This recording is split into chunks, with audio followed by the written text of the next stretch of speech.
बिस्मिल्लाहिर्रहमानिर्रहीम। 3 बच्चों का पंगूरे में कलाम करना।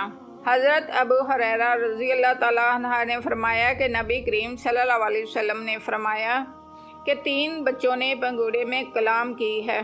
हज़रत ईसा अलैहिस्सलाम ने, जरीद के ज़माने के एक बच्चा ने, और एक बच्चा और है हज़रत यहया अलैहिस्सलाम। हज़रत ईसा अलैहिस्सलाम के मुतल्लिक़ तो कुरान पाक ने खुलकर बयान फरमाया कि हज़रत ईसा अलैहिस्सलाम की वलादत के बाद यहूदियों ने जब हज़रत मरियम पर इल्ज़ाम लगाकर पूछा कि तुमने ये बच्चा कहाँ से लिया है, जबकि ना ही तेरी शादी हुई और ना ही तेरा कोई खामन है और ना ही तेरे कौल के मुताबिक तू बदकारा है। मरियम ने अपने बच्चे हज़रत ईसा अलैहिस्सलाम की तरफ इशारा करके फरमाया कि इस मेरे बच्चे ही से पूछ लो। यहूदियों ने कहा कि हम इस बच्चे से कैसे कलाम करें, या वो बच्चा हमसे कैसे कलाम करेगा जो कि अभी पंगूड़ा में है। अभी वो लोग ये गुफ्तगू कर ही रहे थे कि रूह अल्लाह पंगूड़े से बोल उठे कि मैं अल्लाह का बंदा हूँ, किताब लेके आया हूँ और अल्लाह की तरफ से रसूल व नबी बनकर आया हूँ। लेकिन जरी वो बनी इसराइल का एक इबादत गुजार आदमी था और इसकी माँ भी ज़िंदा थी। एक दिन वो नमाज़ पढ़ रहा था कि इसकी माँ को इसे देखने का शौक़ पैदा हुआ, तो माँ ने इसे आवाज़ दी।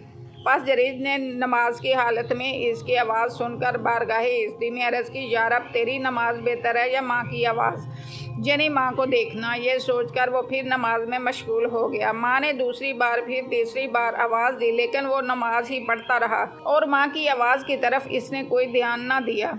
जरीद की माँ ने अपने बेटे की ये रविश पसंद ना आई और जरीद की ये हरकत नागवार गुजरी, और फिर माँ ने अपने बेटे जरीद के हक़ में बद्दुआ कर दी, अल्लाह मेरे इस जरीद को मौत ना आए जब तक कि इसे बदकार औरतें ना दिखा दे। बस फिर क्या था, माँ के जले हुए दिल से बेटे के हक़ में बद्दुआ निकल गई, जो फ़ौरन कबूल हो गई। माँ की बदुआ का ये असर हुआ कि वहाँ एक फाशा औरत थी। इसने इरादा कर लिया और कह दिया कि मैं जरीद को वर्गलाऊंगी जहाँ तक वो जना करेगा। वो जानिया औरत जरीद के पास आई, लेकिन 1000 कोशिश करने के बावजूद भी जरीद पर काबू ना पा सके। करीब ही एक चरवाहा था, इस औरत ने इसे वर्गलाया। चरवाहा इसके जाल में फंस गया। जना हुआ इस फाशा औरत को हमल ठहर गया, फिर बच्चा पैदा हुआ। तो इस बदकार औरत ने इल्ज़ाम लगाया कि मेरा ये बच्चा जरीद का है। बनी इसराइल के आए जरीद की इबादत कदा को तबाह और बर्बाद कर दिया और इसे गालियां दी।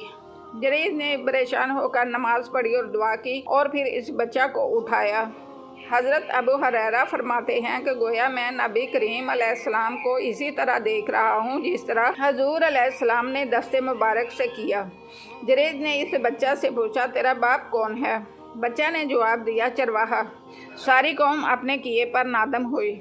यानी पंगूड़ा में कलाम करने वाला तीसरा बच्चा कि एक औरत अपने बच्चे को दूध पिला रही थी कि एक हसीनो जमील खूबसूरत और गुंगराले बालों वाला एक नौजवान करीब से गुजरा। बस इस औरत ने इस खूबसूरत नौजवान को देखकर दुआ की, ए अल्लाह मेरे इस बेटे को इस नौजवान की मिसल बना दे। माँ की ये दुआ सुनकर बच्चे ने जवाब दिया, ए अल्लाह मुझे इस नौजवान की मिसल ना बनाना। फिर इस औरत के करीब से एक औरत गुजरी जिसके मुतल्लिक़ मशहूर था कि वो चोरी करने वाली और जानिया है। ए अल्लाह मेरे बच्चों को इस औरत की मिसल ना बनाना। इस बच्चे ने कहा, ए अल्लाह मुझे इस औरत की मिसल बना देना। इसकी माँ ने अपने शीरख्वार बच्चे से इसका सबब पूछा, तो बच्चे ने जवाब दिया कि वो खूबसूरत नौजवान जालिम और जाबर था, इसलिए मैंने इसकी मिसल बनना पसंद ना किया। और वो औरत जिसके मुतल्लिक़ मशहूर है कि जानिया और चोरी करने वाली है, झूठ है, गलत है, वो सिर्फ़ हस्बी अल्लाह का जिक्र करने वाली है, इसीलिए मैंने इसकी मिसल बनना पसंद किया है। जज़ाकल्लाह।